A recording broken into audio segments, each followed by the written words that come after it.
पर आपका एग्जामिनर अगर नाउन पर बेस्ड क्वेश्चन पूछता है तो वो सिर्फ पॉजेसिव केस के पूछता है बेटा। नाउन में अगर नाउन केस में क्वेश्चन आता है तो एक ही केस का आता है पेपर में, किसका?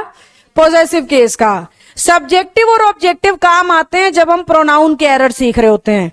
वोकेटिव इंग्लिश में कहीं काम नहीं आता। हिंदी में भी आप समझो हेरे अरे, किसी को पुकारने के लिए जो शब्द यूज होते हैं, संबोधन कैसे दिया, बुलाया कैसे आपने उसको, उसे कह रहे हैं वोकेटिव केस। तो इसके एरर बनाना पॉसिबल नहीं होता। तो आपका फिलहाल का पूरा फोकस किस पे होना चाहिए? पॉजेसिव केस पे। अब ये पॉजेसिव क्या होता है? पॉजेसिव का मतलब अधिकार या संबंध होता है। दोनों शब्द हिंदी में अपने मुंह से बोलो, एक बार और बोलो। अधिकार दिखाते हैं निर्जीव चीजों पे और संबंध दिखाते हैं सजीव के साथ। दोनों को दिखाने के लिए हिंदी में का के की का ही यूज होता है। ये बेंच किसका है बोलेंगे, भाई किसका है बोलेंगे, समझ गए? तो आपने चाहे रिलेशन दिखाना है, आपने चाहे अधिकार दिखाना है, दोनों ही सूरतों में इंग्लिश में क्या बोला जाता है? पॉजेसिव। तो हिंदी में इसे दिखाने के लिए इस्तेमाल होता है का के की। क्या यूज हो रहा है बच्चों? जबकि इंग्लिश में एक ही शब्द होता है तीनों के लिए।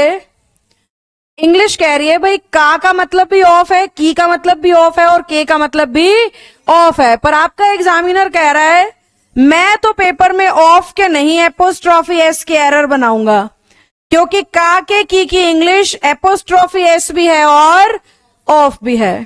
फिर ऑफ के क्वेश्चन क्यों नहीं आ रहे मैम? ऑफ के कोई रूल्स नहीं है। जहां भी का के की चाहिए आप लगा सकते हो, यानी कि इसे गलत लिखना संभव नहीं है। ज्यादा गलत किसको लिखा जा सकता है? एपोस्ट्रॉफी को, क्योंकि बच्चे को इसके नियम पता नहीं होते। तो हमारा एग्जामिनर ऑफ के एरर्स को अवॉइड करते हुए पूरा फोकस कहां रखता है? तो बेसिकली नाउन केस का सीधा सा मतलब जो मैं आपको पढ़ा रही हूं वो सिर्फ यूजेस ऑफ एपोस्ट्रॉफी एस है।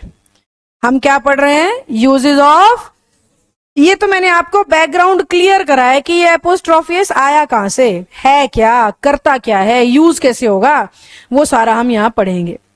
तो अल्टीमेट टॉपिक क्या है? Uses of apostrophe S. Uses का मतलब क्या है मैम? कहां एपोस्ट्रॉफी एस लगाना है और कहां एपोस्ट्रॉफी एस नहीं लगाना है, उसे हम कहते हैं यूजेस। अब एपोस्ट्रॉफी एस करता क्या है? काके की दिखाता है। काके की का क्या मतलब है मैम?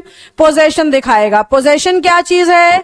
नाउन केस का एक पार्ट है। नाउन केस क्या है? सब्जेक्ट ऑब्जेक्ट से संबंध दिखाने वाले शब्द नाउन केस यानी कारक कहलाते हैं। समझ गए बेटा? तो हम कौन से केस को डिटेल में पढ़ रहे हैं? पोजेसिव केस को।